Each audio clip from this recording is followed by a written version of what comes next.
ខ្ញុំអត់ដែរតែខ្ញុំមានអត់ដែរម្ដង12មែនអរគុណចាស់បងប្អូនសូមសម្រួលចិត្ត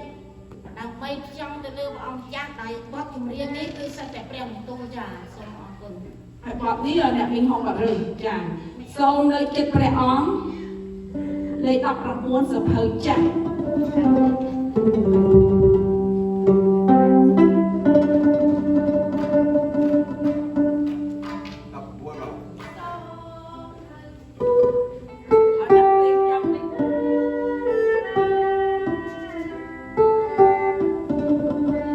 Hãy subscribe cho kênh Ghiền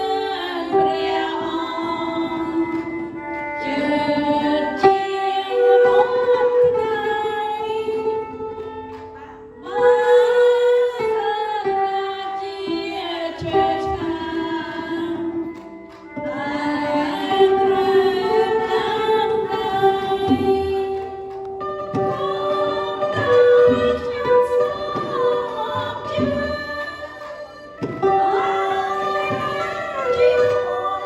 không bỏ lỡ